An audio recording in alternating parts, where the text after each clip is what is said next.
And welcome to the Game Buzz. We're a full complement this week. I'm Matt and I'm joined here by Carl Phillips. Hello. And Jonathan Lester. Hi there. And it's been a really slow news week.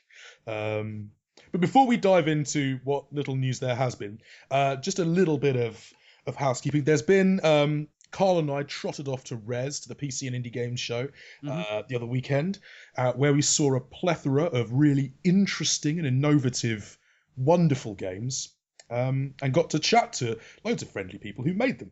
And you can see all of those videos. They're going up. They've been going up for the last couple of days. There are a few more to come. So make sure you click on that Deals Opponent Resd banner on the little sidebar on the front page and get stuck in to some video goodness, because it's awesome. And I really apologise for looking like a hobo. To be fair, they should look out for the cameos that happen, including Random Man, who jumps out the way and looks like he's falling down, and another random character, which you'll be able to see in the video on Monday. So, yeah, do check those out. Look out for a cameo in that Creative Assembly video. Oh, yeah. It's... We won't spoil it here. But yes, do give those a watch. We'll be planning on doing a lot more material like that come August at Gamescom. So yes, this week's news. Now, it's been such a slow week. Well, you say that, but we have had one of the biggest controversies to surround next-gen gaming in many months this week. I mean, this has been absolutely huge. This has dominated headlines on every site. This has been massive. Twitter's been ablaze with it. We thought that DRM was a big issue. We thought that online check-ins was a massive deal, always on Connect, spying on your privacy. But it turns out that the biggest and most unbelievably shocking controversy to come out of this is that the Xbox One has a headset. Dum, dum, dum. My God, it's got a black plastic headset. It does. It's so headset-y. Yeah, it's a headset. It really is a headset. But you're not allowed one. And yeah, that's the thing. Microsoft has said that the Xbox One headset will not be included as standard with new consoles, so you'll have to pay a little bit on top of that. And the reason for this is actually fairly straightforward. Kinect has a directional microphone in it, so as long as it's actually better than the terrible, awful, hopeless microphone that's in the current Kinect sensor, you can voice chat as standard out the box anyway. Hooray! Which is a fair point. Except, of course, that as some of our readers have pointed out, Kinect can't do everything a headset can. Kinect can do one thing that a headset can do, which is, listening to your voice. It has a microphone. But what it can't do is give you a dedicated speaker. So, of course, you'll be chatting away, but all the rest of the team chat is going to be coming out of your TV speakers or your sound system and probably getting completely muffled by the explosions and the gunplay and the gunfire and the thousands of grunts' heads popping off and making the awesome birthday sound. Yay! Yeah, that one. So, yeah, a lot of... even planned. That was amazing. That was awesome. Sorry. You're welcome. Anyway, yes, you were saying. Well, that's it. Like, this has been such a slow week that this has caused major headlines and major controversy. I despair genuinely. Yeah, don't worry. I mean, this hasn't been the only thing. Like, we'll get back to that in a second. But this has been the week where everybody made a big deal about the Ellen Page quote about The Last of Us. We refused to run it on site because it was the stupidest thing in the world. And so, yes, they had to make a big deal about something, and it was the headset of all things. Like, people who have been latching on to some really just innocuous comments. You're doing it wrong, industry. Things and like. I can understand. It is sort of understandable, this whole headset thing. I mean, to a certain degree. It kind of makes sense that Microsoft is selling this Kinect sensor as a core part of the system. It makes sense they want to get people interacting with it straight out the box, so it'll just become a natural part of the living room gaming setup. Yeah. I see that. I understand that. I get that. But on the other hand, you're going to have to dick about with all the in-game audio settings just to be able to hear what your team are saying. And, that's not exactly ideal. What Microsoft have said, though, because Microsoft have been dealing with all of these reveals in a bizarre way where they just keep throwing balls up in the air from loads of different places and Keep those refusing to balls catch in the any air. single one of them. So it came down to a tweet from the Xbox support group saying, oh yeah, by the way, there'll probably be an adapter. We didn't put a 3.5mm headphone jack in there but yeah, there'll be an adapter. And that means you can, and that's actually good news because a lot of people who play online regularly don't actually use the official crappy Xbox 360 headset and actually have a decent pair of cans. So that should mean that you'll be able to plug in your third party, your Tritons or whatever, and just keep using the kit you've already got. That is good news. As many people have said on site, they could have just easily put in a headphone jack and this whole thing would not be an issue. But I kind of feel like this whole controversy is kind of symptomatic of just how poorly Microsoft have been handling this whole thing, and how little consumer confidence there seems to be in the Xbox One right now. Because if everyone was psyched about the Xbox One and there's this big core community who felt like they were being supported properly and catered to and communicated to properly, everyone would have just said, oh, we don't care, we'll spend 15 quid on a headset, sod it.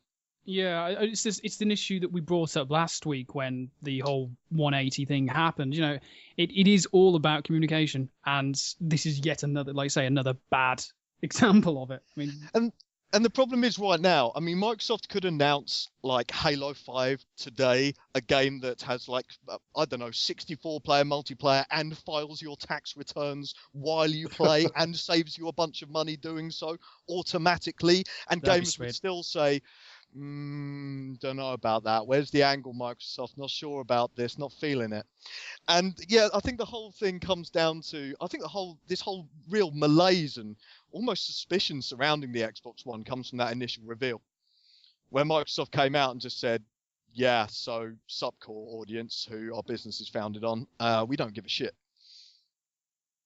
And from then on, they haven't been communicating properly. They didn't really explain anything during that reveal.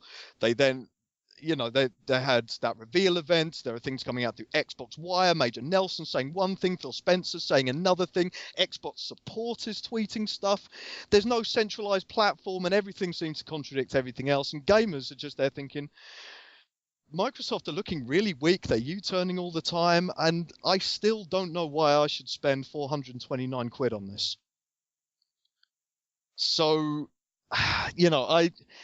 this headset thing shouldn't be an issue, but I think we're going to see a few more sort of flashpoints come up over the next few months as Microsoft reveals more stuff, and hopefully it will go away once these consoles are out and Microsoft brings out what is actually a really impressive launch lineup and says, look, we have exclusives and you'll do anything to play them, and we know that. So, and your achievements carry over, so you're going to buy one anyway.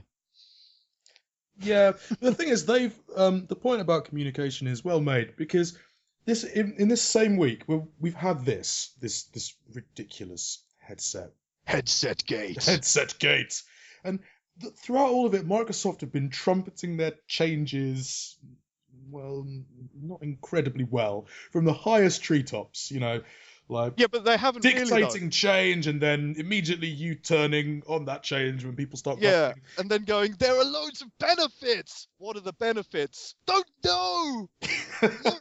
Look, Killer Instinct. Who's developing it? Wait, it's free to play? What? Yeah, they don't.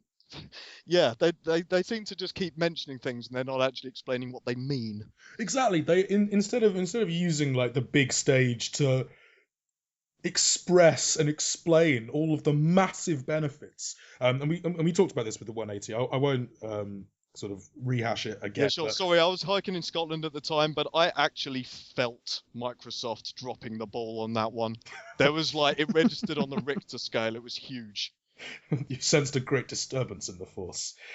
But yeah, I mean, they did that completely wrong. And then the positives sort of dribbled out like a sort of desert stream, like in sort of like little bits and pieces here and there and interviews afterwards, most of them after Microsoft had announced their U-turn ridiculously.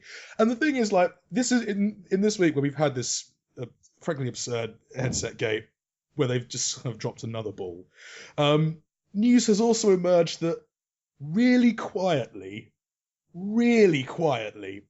they've done something good. And I can't understand why they wouldn't be more excited and psyched for this. Why they wouldn't have sent out press releases to everyone saying, "Oh, by the way, you know that sort of rather draconian sort of patching policy that we have for our Xbox Live arcade games? Yeah, we're dropping that." What? Microsoft? That's good news. What, it is good. What are you doing? It's really good news. Oh my God. So many small studios have been unable to patch their games and release DLC. Loads of Xbox Live Arcade games haven't received all the DLC that their PC versions have because they have to be recertified every time they're updated, and that costs tens of thousands of dollars. And we're not just talking like single bedroom indie developers here. We're talking actually fairly sizable outfits like Double Fine, who just went, "No, we're not paying that." And of course, the big one was Polytron and Fez. Although whether or not Phil Fish will, he's not really happy with Microsoft in any fashion. So who knows what that's going to lead to? But yeah, this is good news. And they really need to be trumpeting something like this from the treetops, surely. Well, what makes it even more bizarre is apparently they did it in April. They've confirmed it now. It took again, like Microsoft didn't issue a press release. They didn't issue a statement. Some random Microsoft dude on Twitter just said, "Oh yeah, we did it in April." And then Major Nelson was like, "Oh yeah, I thought everybody knew." No. Like, there's no press Larry, release. do your job. There's nothing on the press extranet about it. But no, just Twitter, like another random place where they're trying to randomly get news out. But yeah, this is really good news. I do, it's worth stressing that there are still charges to certify the game, when you release it, and there will be charges for releasing patches and DLC as well, depending on the file size. Which arguably is a good thing, because if it's completely unregulated, you get people releasing totally broken software and just saying, "Oh fuck it, we'll patch it later." See also everything Paradox released over the last 2 years before they got better at the start of basically when Crusader Kings 2 came out and they actually did some QA. But yeah, this is a really forward-thinking step. I personally suspect though that Microsoft were keeping this quiet so they could announce it as part of some sort of big indie-centric, sort of independent love fest that they've got perhaps coming up in the next few weeks. Because there have been rumblings that they're going to announce some new indie stuff soon. And, this would be a cool little feather in the cap to say, "Look, we love you guys. We're bringing out a new toolkit. We're bringing out 2 Kinect SDKs for the Xbox One and for PC. We're going to be allowing you to publish cross-platform with Windows 8 and Windows 8 devices, and no certification fees." Boom. Yeah, but then people would have gone, "Oh, so when do these come into effect?" And he would have gone, "Oh yes, it's been in effect since April." And then we would have still had the same reaction and gone, "What?" So yeah, it's still kind of stupid, but still stupid good news. There we go. Stupidly awesome. Just stupid enough to work. Stupid good news. There we go. That's my reaction to it all.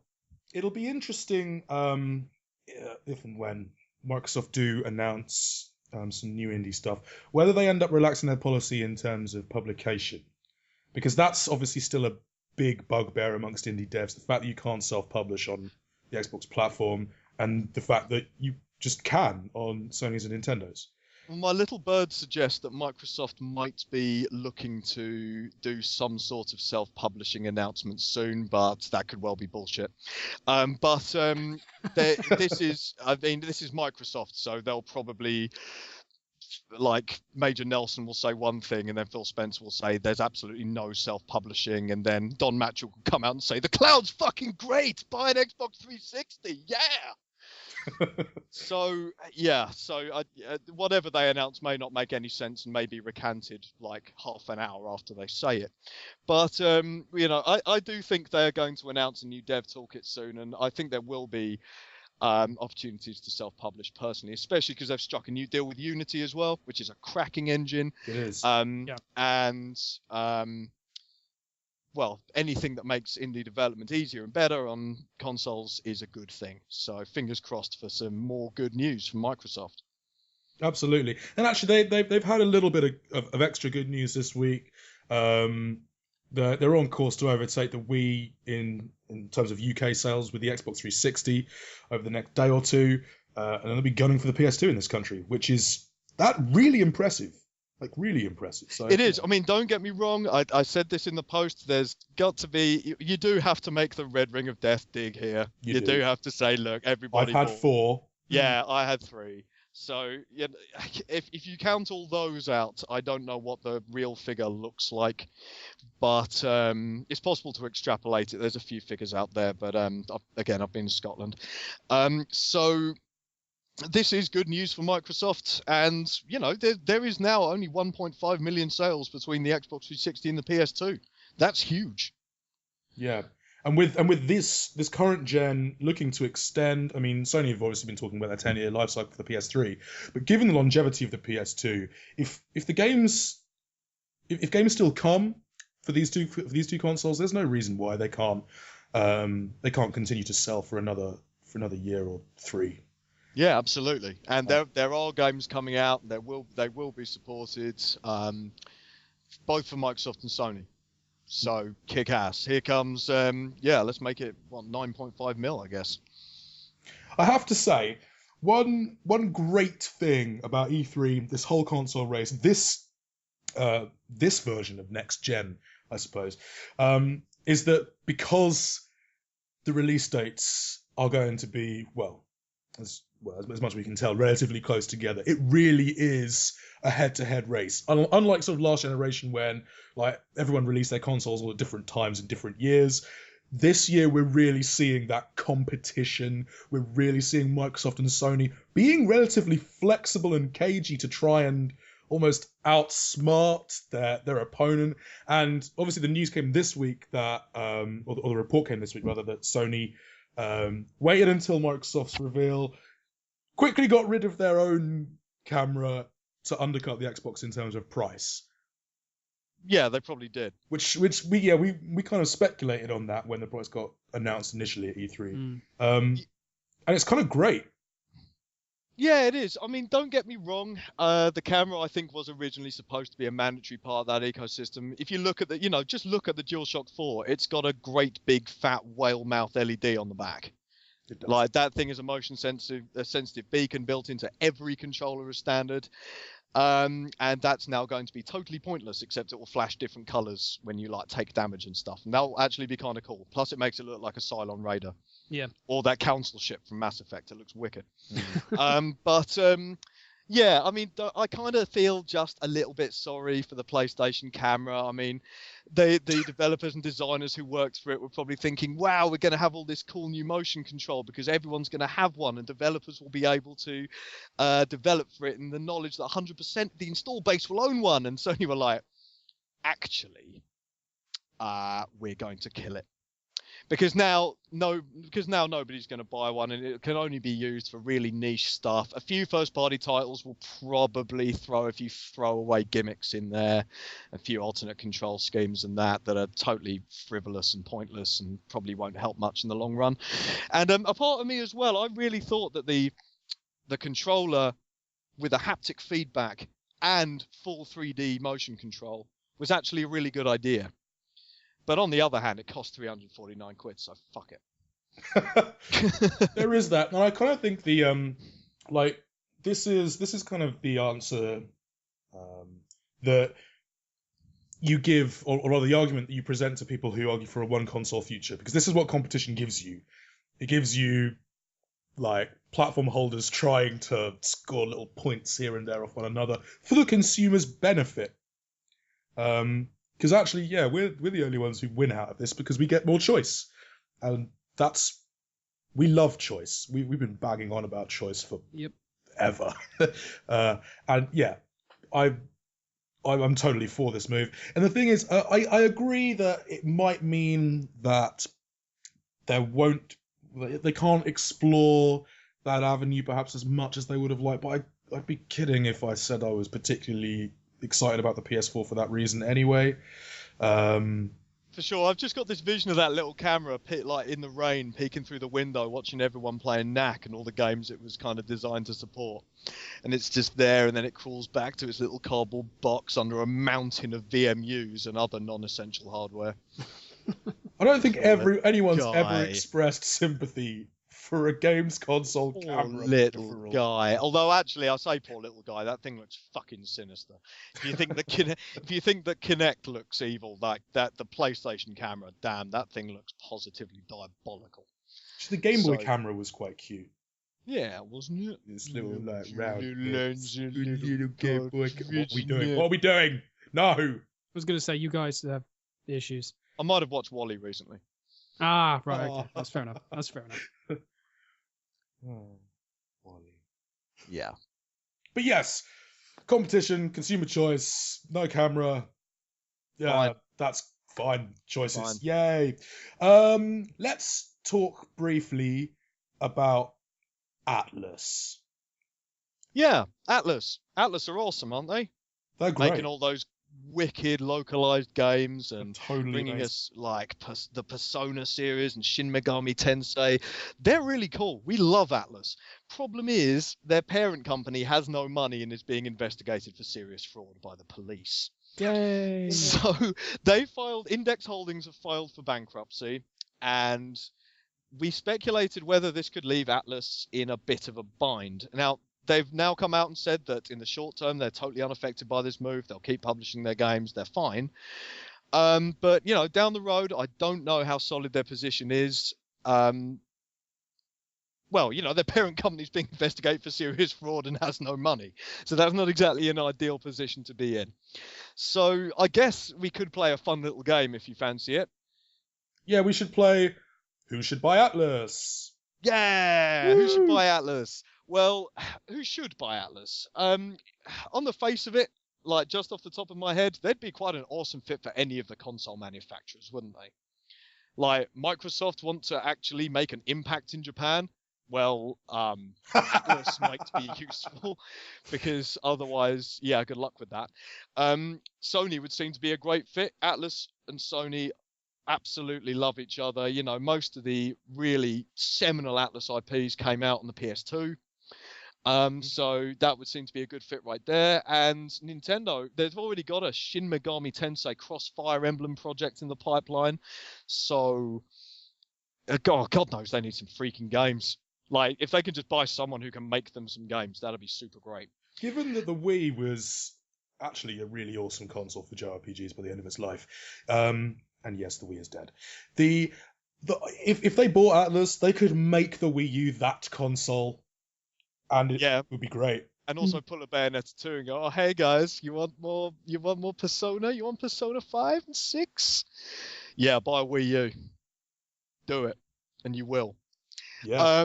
But in the real world, because Atlus published multi-platform, there are so many problems with all these IPs over so many different marketplaces and on different consoles that I think it would actually be really difficult for a console manufacturer to buy them.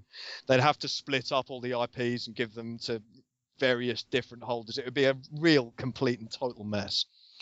But otherwise, I think they could potentially be bought out by another publisher. Perhaps one of the sort of big Eastern free-to-play and social outfits like Gung Ho Entertainment. I mean, they already own Grasshopper and stuff like that, so they might be looking to expand. And otherwise, it'll probably just be private investment. They'll just float themselves and say, look, come invest, and a few big investment groups will get involved. We could invest. I'll start it off. I will give you $10. Well, I think the buy-in's about, what is it, $150 million dollars, maybe. That's fair enough. We're starting off. I will give you 10. All we've got to do is get the rest. We'll just head to Kickstarter. We haven't done a Kickstarter in a while. We should just go on there. I think the thing is that the gaming arm of Atlus is probably it's not as profitable as it has been, but it might be able to survive on its own. Either way, we'll have to wait and see. And they say everything's fine, so we can maybe take their word for that. I would pour through their financials, but they're all in Japanese, and it is really boring. So in short, Carl, they just don't want your money. Well, I will keep my $10. Your money's no good here, Carl. Take it elsewhere. Good day. I said good day, sir. Sorry. So yeah, Atlus. That's They're fine. They're fine. Everything is fine. We hope they stay fine. Yeah. Because they're awesome. And please, Persona 5, please, please. On Wii U. On Wii U. Yep. Is that pretty much it for this week? That's all the news. Pretty much. Pretty sure. I think we're done. We apologise on behalf of this week's news. Bad news. Bad news. And we can only hope and do a little sort of news dance. It's like a rain dance, but for news. That next week will be better. But until then, thank you very much for listening, guys. And we'll catch you next time. Whoa, wait. Hold on there just 1 second. I got sour news for you, Jack. Because there is actually one other news story that happened this week that arguably should have been the biggest headline. Yeah. A new console launched this week. A new console launched this week. The OUYA is finally out. OUYA. Ooh, yeah. Oh, yeah! It's happened. It's finally here. So, seriously, backers, we have invested our money in this, and we have waited, and some of you still haven't received your console, and that really sucked. But, it's been such a long road getting from there to here. Oh, no. It's been such a long time. It's happening again. But my time is finally here, and there are no games on the shit. So yeah, I'm going to be doing a big fat OUYA review next week when I've had a chance to check out the brand new firmware update and the few sort of launch titles that have come out. But there's going to be a lot of tough love in this article, and I'm sorry, backers, I'm going to come down pretty hard on it. So until then, basically just bask back in the warm glow of the fact that we made this happen, fellow backers. We did this. We made a console happen. And I will be back to crush it early next week. So yay for the OUYA. Is that all the news now? I'm pretty sure that's all the news now. That is all the news now. That is, in fact, all the news from this week. No more news. Brilliant stuff. Well, thank you very much for listening, guys. Be sure to keep your eyes out for some more rezzed videos coming up over the next couple of days. And we will catch you same time next weekend. Bye.